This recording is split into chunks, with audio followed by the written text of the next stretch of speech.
네, 여러분 반갑습니다. 여러분 잘 지내셨죠? 근데 오늘 아침에 보니까 안타까운 소식이 있더라고요. 어제 할로윈 축제 때문에 이태원에 많이 이렇게 인파가 몰렸었는데 어, 아침에 뉴스에 보니까 이제 압사다 상호가 당해서 한 150명 정도가 149명이 죽게 되고 또 많은 또 부상자가 있게 되는 것을 또 보게 됐어요. 저는 그 뉴스를 보면서 어, 제가 생각하기에는 야외이기도 하고 사람이 그렇게 많이 몰렸다고 해도 이만한 사건이 일어날 장소는 아닌 것 같은데 이런 생각이 있었거든요. 그래서 그나마 비교적 야외니까 좀 안전하지 않을까라는 생각을 했었는데 어, 지금 이 시대를 살아가는 우리에게 이런 사고가 일어났다는 게 전 너무 충격이었고 깜짝 놀랐어요. 그러면서 들었던 생각이 우리 인생에도 동일하게 이곳은 안전해라고 생각하면서 살아가고 있지만 혹시라도 그 안에서도 이런 일들이 벌어질 수 있겠구나 생각했어요. 이거 제가 여러분 무엇을 얘기하고 싶으냐면 우리의 마음의 자세를 얘기하고 싶은 거예요. 나는 지금 신앙생활 잘하고 있어. 이 정도면 괜찮게 하는 거지. 주일 예배 안 빠지고 잘 나가고 있으니까. 나 뭐 회사 생활하면서 그렇게 모난 부분 없이 그냥 그럭저럭 잘 지내고 있으니까 나의 지금 신앙 상태는 괜찮아. 안정적이야. 라고 이렇게 생각하고 있다가 그런 상황이어도 이러한 사고들이 일어날 수 있다는 것이에요. 언제든지 죄의 유혹과 사단의 유혹에 우리가 쓰러지고 넘어져서 우리가 피폐해질 수도 있게 되는 거예요. 그러니까 우리가 여기는 안전해. 난 지금 잘하고 있어. 이게 아니라 매 순간 우리를 점검하는 거예요. 내가 지금 잘하고 있는지. 내가 하나님 앞에 하나님께서 기뻐하시는 삶을 살아가고 있는지, 나는 지금 정말 하나님께서 보시기에 어떠한 삶을 살아가고 있나 라는 것을 매일매일 점검하면서 여러분들이 하나님을 의지하며 살아갔으면 좋겠어요. 그냥 안정적인 환경, 상황, 내가 지금 이 정도로 했으니까 이 정도는 괜찮아 하고 하는 그런 안도감으로 살아가는 게 아니라 매일의 삶이 하나님을 의지하면서 살아가는 거예요. 하나님을 붙들면서 내가 주님 안에서 내가 오늘 살아가는 힘을 얻습니다라고 날마다 고백하고 아침마다 우리가 묵상하잖아요. 그 묵상의 내용들을 가지고 말씀들을 주신 말씀을 가지고 붙잡고 살아가는 거예요. 그러한 삶을 살아갈 때 이러한 어렵고 환난과 시험이 올 때에도 우리가 넉넉히 이기며 살아가지 있지 않을까라는 생각이 있어요. 그러니까 여러분도 여러분의 상황 자신을 의지하지 말고 하나님을 의지하며 나가길 바랍니다. 네. 내가 생각하는 안전이 아닐 수 있다는 것을 꼭 기억하셨으면 좋겠어요. 그래서 우리가 하나님을 붙잡으며 살아가겠습니다라고 꼭 결정하며 나가는 저와 여러분 됐으면 좋겠어요.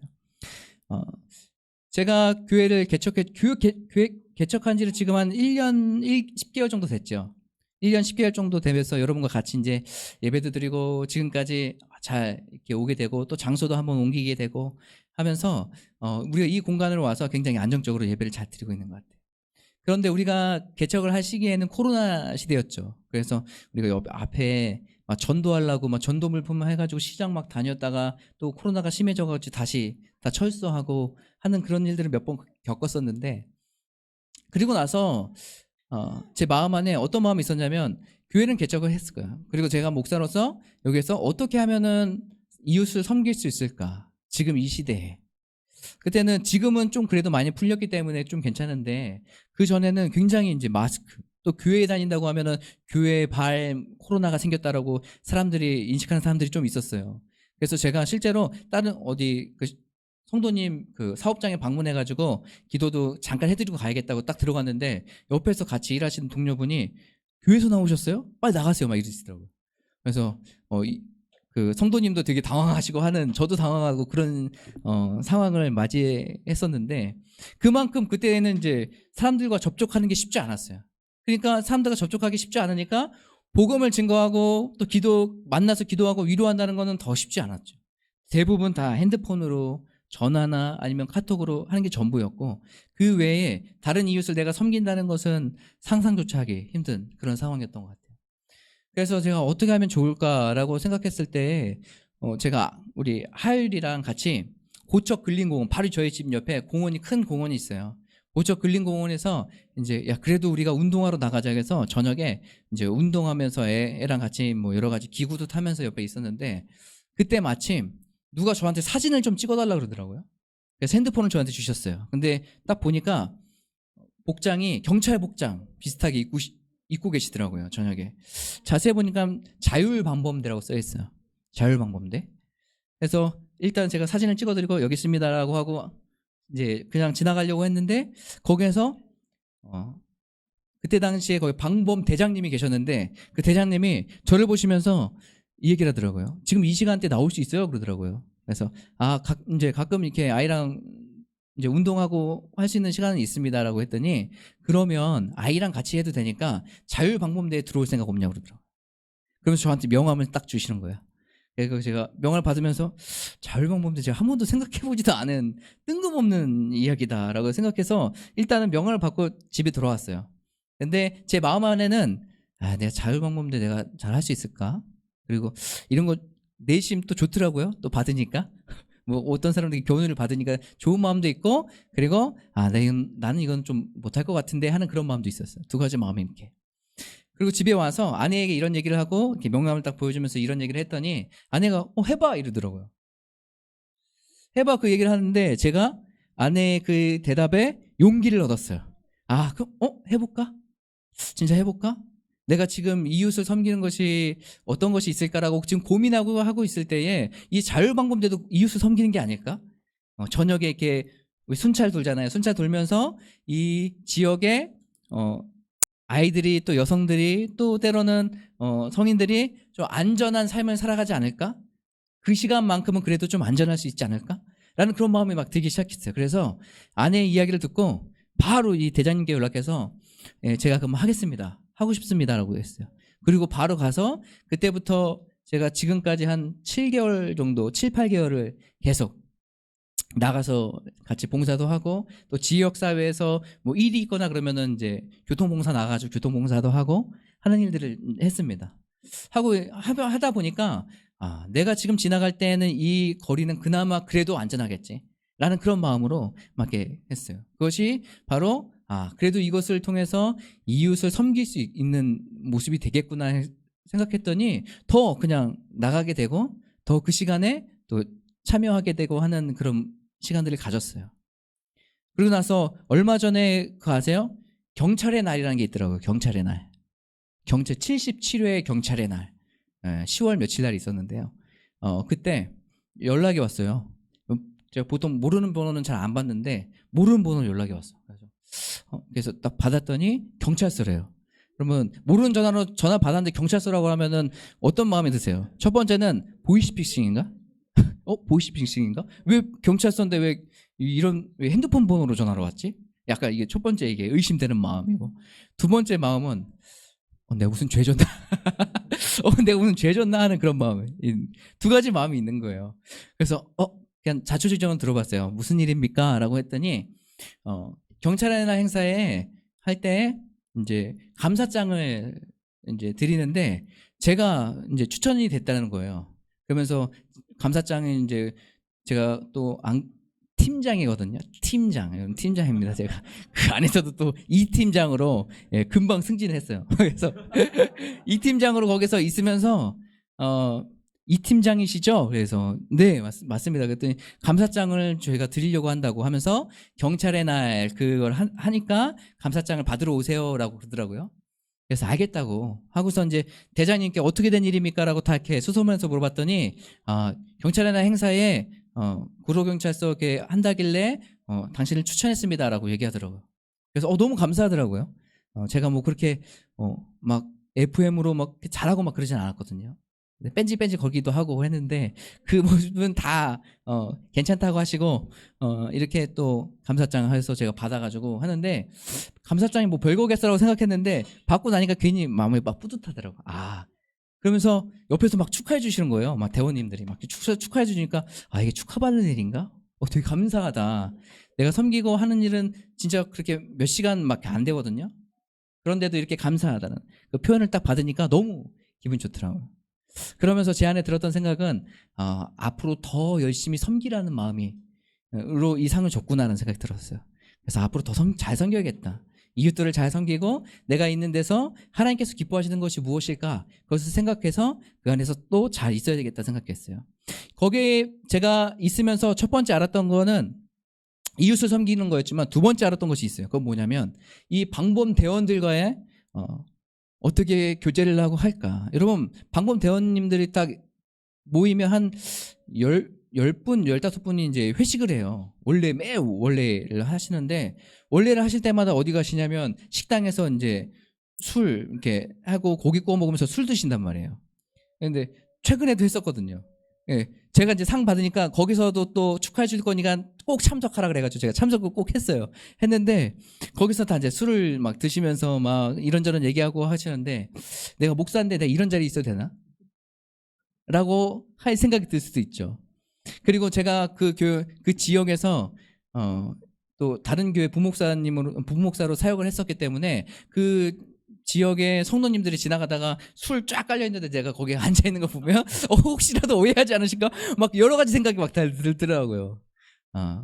하지만 제가 거기 있으면서 나는 이 방범 대원들 사이에서 어떠한 사람으로 서 있어야 될까? 하나님께서는 우리를 부르십니다. 여러분 믿으시죠? 우리를 따뜻한 교회로 부르셨어요. 그리고 여러분 각 가정으로 부르셨고 여러분을 그 지금 있는 직장으로 부르셨어요. 여러분 믿으세요? 내가 가고 싶어 간 것 같지만 하나님의 부르심이 있어서 그곳에 있는 것을 여러분 기억하시기 바라요. 그렇다면 우리는 그곳에서 어떻게 서 있어야 될까? 하나님께서 저를 방범대, 물론 이웃을 섬기는 것, 그것이 목적이겠지만 또 다른 그 공동체, 방범대원들과 함께 있으면서 나는 이 자리에서 어떻게 서 있어야 될까? 목사로서 하나님께서 부르시는 목적이 무엇일까라는 것을 계속 생각했어요. 근데 첫 회식 때 양 옆에 그 지역에 사시는 이제 나이 연세가 저희 다 아버지 뻘이에요. 아버지 뻘 되시는 분들이 다 옆에 딱딱 앉으셨어요. 그러면서 이런저런 인생 얘기를 막 이렇게 하시면서 저한테 직업이 뭐냐고 그러시더라고요. 그래서 저는 목사입니다. 해가지고 여기 그러면서 그래요? 그러면서 얘기를 하시는데 한쪽 분은 어떤 얘기를 하시냐면 자신이 예전에 청년부 때까지 교회를 다녔었다 이렇게 얘기하더라고요. 춘천에 살았는데 청년부까지 교회를 다녔는데 교회에 대한 마음은 있다 이렇게 얘기하시더라고요. 그러세요? 근데 지금 다니지는 않고 계시고 열심히 술도 잘 드시고 하세요. 네, 그러면서 그런 마음이 있다는 것을 여기 얘기하셨고 또 한 분 바로 옆에 있는 한 분은 교회에 대해서 안 좋은 이미지가 있었어요. 왜냐하면 그분이 어떤 믿는 집사님한테 사기를 당하셨어요. 그래가지고 그 믿는 집사님이 그 동네 분들 몇 분을 사기를 쳐가지고 미국으로 도망갔어요. 그러니까 이분들은 그때 당시에 집 한 채 값을 다 날렸거든요. 그러니까 믿는 사람이라면 막 치를 떠는 거예요. 근데 믿는 사람은 치를 떠는데 목사인 제가 거기에 딱 여기 앞에 앉아 있잖아요. 그러면서 저한테 얘기하시더라고요. 그 목사님 미운 게 아니라 근데 사람 미워하는 거면 다 기독교인들을 다 미워할 수는 없지만 저한테는 혹시 제 마음 안에 그런 마음이 있다라는 것을 얘기해 주시더라고요. 그러면서 제가 그때 하나님께서 나를 이곳 가운데 부르셨던 그 첫 번째 목적을 알게 됐어요. 내가 여기에서 그리스도인으로서 같이 교제하면서 물론 그분들이 뭐 술을 막 드시면서 하시겠지만 이 안에 있으면서 내가 어떻게 그리스도인으로서 그 사랑을 전하고 그 믿음을 전하고 그 오해들을 풀어갈 수 있을지. 그래서 저는 그거 갈 때마다 그분들을 볼 때마다 더 웃으면서 더 반기고 인사하고 또 더 섬겨드리고 하는 그렇게 하려고 노력하고 있어요. 하나님께서 우리를 부르시고 하나님께서 우리를 인도해 주십니다. 여러분 믿으세요? 그럼 여러분이 있는 곳에서 내가 어떻게 하나님의 복음을 증거하며 살아갈 수 있을지, 어떻게 내가 이웃을 섬기면서 예수 그리스도의 그 사랑을 전하며 살아갈 수 있을지 고민하고 여러분 행동하셨으면 좋겠어요. 작은 것이라도. 네. 저의 삶은 이게 끝이 아니겠죠. 또 다른 것을 또 섬길 수 있는 것들을 또 찾아보고 하려고 해요. 그래서 어떤 게 더 있을까? 그래서 지역사회뿐만 아니라 우리 이웃들에게도 어떻게 사랑을 전할 수 있을까 하는 것들을 우리가 계속 생각하면서 여러분 실천하시길 바라요. 사도 바울이 그랬거든요. 사도 바울이 있는 곳에서 가는 곳곳마다 어떻게 해요? 복음을 증거했어요. 복음을. 우리가 저번 주에 로마서 1장 1절부터 7절 말씀을 봤죠. 사도 바울은 로마 사람들하고 로마 교회에 있는 그 성도들하고 교제한 적이 한 번도 없어요. 실제로 본 적도 없어요. 그런데 고린도에 있을 때 로마 교회 성도들이 막 이렇게 교회들이 세워나고 있다라는 거, 가정교회들이 막 일어나고 있다라는 것을 들었어요. 그러는데 거기에 여러 가지 이제 문제들이 있더라라는 것들을 좀 들으면서 사도 바울에는 두 가지 마음이 있었던 것 같아요. 첫 번째 마음은 여기에 복음이 들어갔어? 교회들이 세워지고 있어? 정말 감사한 일이다. 또 한 가지 마음은 뭐예요? 이들이 정말로 그리스도 안에서 더 장성하고 더 굳건해지길 원한다. 믿음이 더 성장하길 원한다. 이런 두 가지 마음이 있었던 것 같아요. 그래서 우리가 저번 주에 바라봤을 때는 뭐예요? 그런 로마 교회의 서로 신분, 분열 뭐 이런 것들 믿긴 하지만 온전한 그리스도의 사랑이 드러나지 않는 그런 상태, 이런 것들을 바라보면서 편지를 막 쓰면서 얘기하잖아요. 오늘 말씀도 마찬가지예요. 거기에 이어서 여기 로마에 이렇게 믿는 사람들의 가정교회들이 세워지고 있어? 너무 감사한 일이다. 그러면서 이 사도 바울이 뭘 얘기하고 있는 거예요? 내가 너희들을 위해서 계속 기도하고 있었어. 이게 이해가 될까? 저는 이 말씀 묵상하면서 무엇이 생각났냐면 우리 선교지가 생각나요. 선교지. 우리가 지금 따뜻한 교회가 같이 선교에 동참하고 있는 지역이 어디죠? 알고 계시죠? 아프리카 부룬디, 그렇죠? 부룬디. 우리 선교사님 오셔서 설교해 주셨잖아요. 그리고 태국, 또 그리고 몽골. 감사하게도 우리가 있는 동안에 이분들이 다 방문하셔서 여기서 강단에서 설교해 주시고 은혜 나누셨잖아요. 우리가 세 나라를 같이 기도하고 또 후원도 하고 같이 선교에 동참하고 있는데, 여러분, 제가 이 말씀을 보면서 어떤 생각이 들었냐면, 우리는 그 선교지의 현지인들이 정확히 누군지 몰라요. 사진으로는 그냥 보고 가끔 기도 편지 딱 날아오면 이런 상황이구나 라는 거 알지만, 실제로 그들이 교제를 하지 않았기 때문에 우리는 그들을 잘 몰라요. 하지만 선교 소식에 딱 보면 그 선교지에서 이런 사역들이 일어났는데 많은 사람들이 와서 몇 명이 복음을 영접하고 복음을 받아들이고 예수 그리스도를 영접하고 하는 일들이 있었습니다라는 보고들을 쭉 보면서 기도 제목을 나누는데, 여러분 그 내용들을 볼 때마다 어떤 마음이 드세요? 저는 참 감사하다는 마음이 들었어요. 와, 거기에서 이 선교사님의 그 사역을 통해서 예수 그리스도님을 믿는 사람들이 많이 일어나고 있구나라는 것을 막 이렇게 보게 되면서 저한테 감사한 마음이 들더라고요. 너무 기분이 좋더라고요. 사도 바울의 마음이 이런 마음이지 않았을까? 로마의 사람들을 한 번도 그 성도들을 보지 못했지만 들었을 때 거기에 교회가 세워지고 있고 예수 그리스도를 믿는 사람들이 일어나고 있어? 너무 감사한 일이다. 그러면서 오늘 말씀의 이 편지에는 그 감사의 내용을 적고 있어요. 너희들이 그 소식을 들었는데 너무 감사하다. 내가 그 소식을 듣고 나서 계속 기도하고 있었어. 이 얘기하는 거예요. 여러분을 위해서 생각날 때마다 쉬지 않고 기도하고 있다고 얘기하는 거예요. 우리도 선교지 생각하면서 그들은 정확히 누군지는 알지 못하지만 그들을 위해서 어떻게 기도하잖아요. 선교지에 있는 사람들이 더 하나님을 더 잘 믿을 수 있도록, 믿음 생활 잘할 수 있도록, 그들의 삶을 통해서 또 다른 복음의 씨앗이 흘러가서 많은 사람들이 다시 예수 그리스도를 바라볼 수 있도록 우리가 기도하고 있지 않아요? 또 거기에서 잘 알지 못하지만 거기서 사역들이 잘 일어나고 있다면 그 사역들이 일어난 것에 대해서 축하하고 박수하고 감사한 마음이 들지 않아요? 이 마음이 아마 사도 바울의 마음이 아닐까 생각돼요. 사도 바울이 이 얘기를 하고 있는 거예요. 우리가 그 선교들이 생각하면서도 여러분 열심히 기도했으면 좋겠어요. 알겠죠? 중보하면서 많은 사람들이 하나님께로 돌아올 수 있도록, 특별히 선교사님들이 지금 코로나 이 시국에 우리나라는 그래도 좀 이렇게 풀리고 있지만 아직 어려운 땅에 있는 데는 그때 한참 힘들고 어려울 때도 마스크조차 살 돈이 없어가지고 그냥 이렇게 부룬디 진짜 가난한 나라. 그래서 사람들 마스크도 안 하고 다니고 그냥 병 걸리면 그냥 있는 대로 걸렸다가 운 좋으면 살고 그냥 죽게 되고 막 이런 상황이 벌어져요. 그 땅을 위해서 선교사님들이 사역하고 있는 그 모습들을 보시면서 여러분 기도하셨으면 좋겠어요. 오늘 이 사도 바울은요, 복음에 붙잡힌 바 되어서 어떻게 됩니까? 이 복음을 온전하게 이 로마 사람들에게 전하고 싶었어요. 내가 경험한 이 예수 그리스도, 우리가 저번 주에 얘기했을 때 이 복음이 누구라고 그랬죠? 복음은 예수 그리스도라고 얘기했잖아요. 이 복음, 예수 그리스도를 온전히 전해주고 싶은 거예요. 그래서 이들이 처음 믿어서 지금 교회가 만들어지고 하고 있지만 정말로 이 복음이 무엇인지 이것을 명확하게 이 사람들에게 전해주고 싶었던 거예요. 그러니까 사도 바울은 복음에 붙잡힌 바 되니까 이 복음은 여기서 멈출 수 없는 거예요. 그러니까 이 복음, 예수 그리스도를 전하지 않고서는 견딜 수 없는 그런 상황이 되는 거예요. 우리의 상황이 그런 상황이 되었으면 좋겠어요. 여러분 예수 그리스도를 처음 만났을 그 첫사랑, 여러분 이것을 회복하시길 바라요. 혹시라도 그 마음, 예수 그리스도를 처음 만난 그 첫사랑이 전 뭔지 모르겠는데요 하시는 분들이 있다면 여러분 예수 그리스도로 내 마음 가운데 찾아오셔서 만나게 해주세요. 기도하셨으면 좋겠어요. 그리고 한 번에 그런 경험이 있었던 분들은 하나님, 내가 예수 그리스도를 만난 그 첫사람, 복음의 기쁨, 이것을 다시 한번 회복할 수 있도록 인도해 주시옵소서라고 기도하셨으면 좋겠어요. 오늘 말씀에 지금 복음의 능력이죠. 복음의 능력엔 오늘 말씀을 보면서 같이 좀 풀어나가고 싶은데 이 복음에는 어떤 능력이 있는지. 복음이 바로 예수 그리스도라고 얘기했잖아요. 그럼 이 예수 그리스도, 우리가 예수 그리스도를 바라보고 믿음으로 말미암아 나아갔을 때 우리는 어떠한 능력으로 우리에게 입혀지는지 이런 것들을 우리가 같이 살펴보려고 그래요. 16절 한번 같이 보실까요? 다 같이 한번 읽겠습니다. 시작.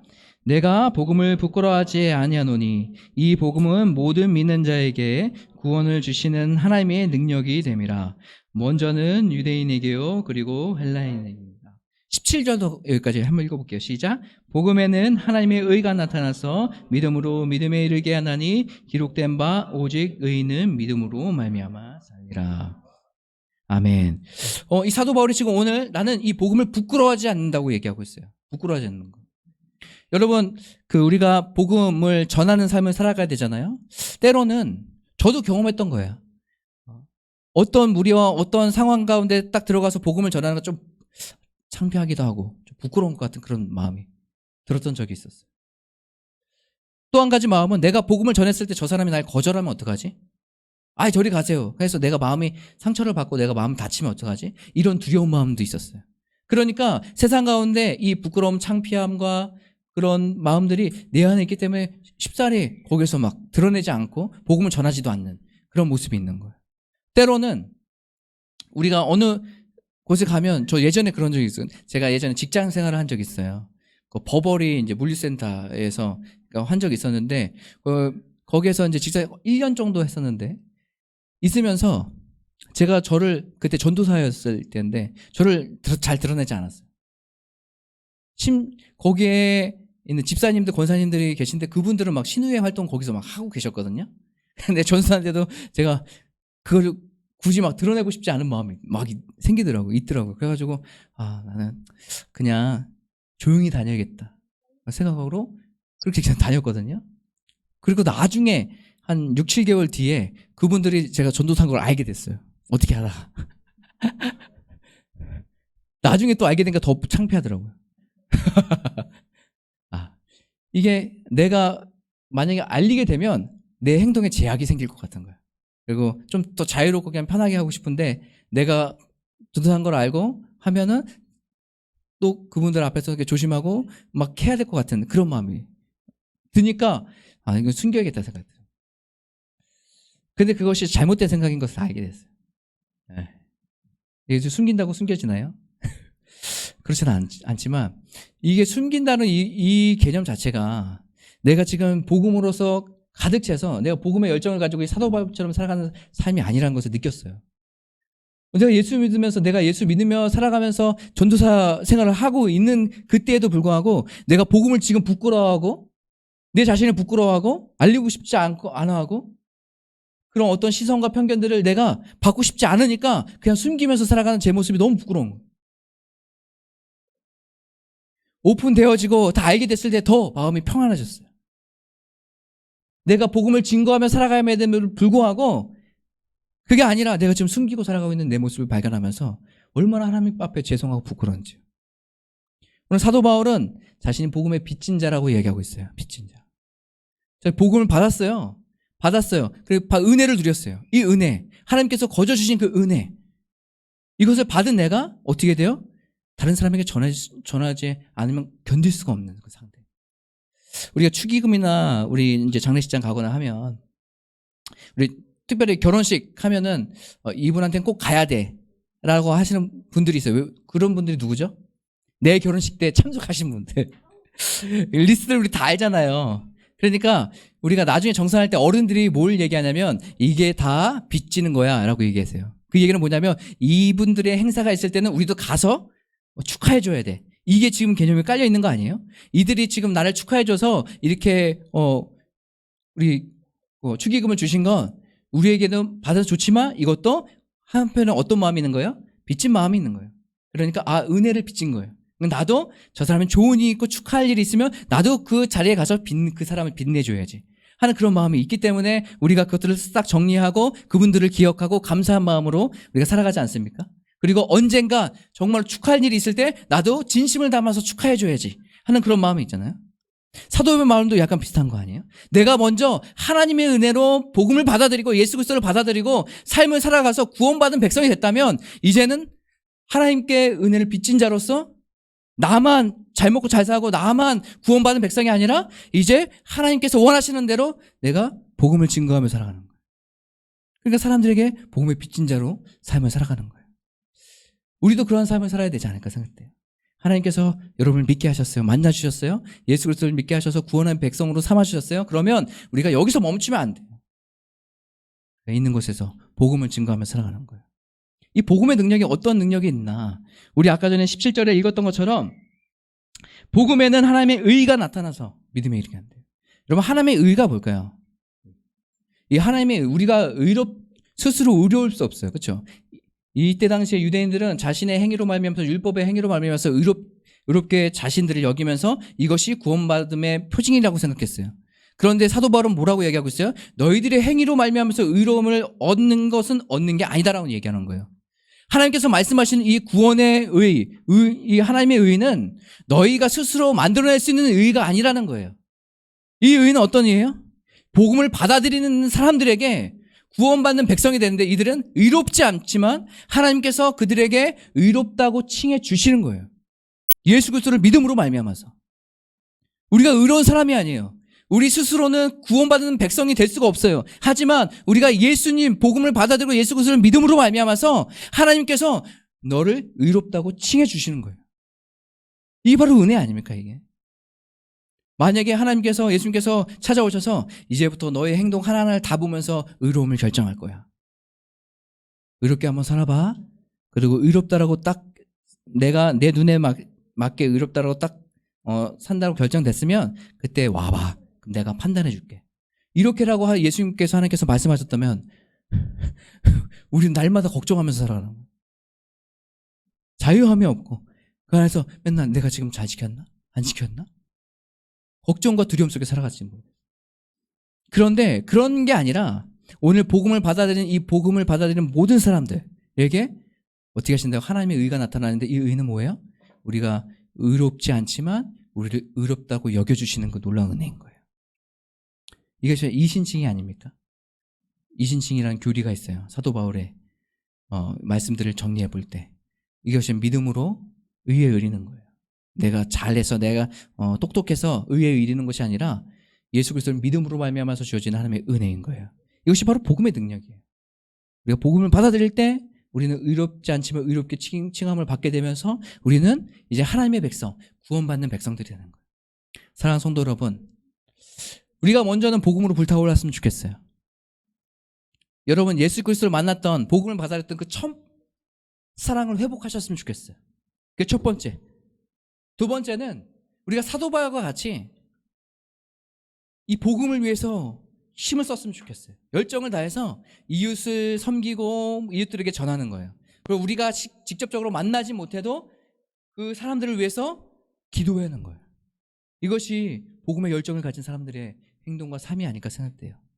여러분 이것을 꼭 기억하시면서 우리의 삶이 정말로 주님 안에서 복음으로 다시 한번 열정을 불타오고 새롭게 되는 삶.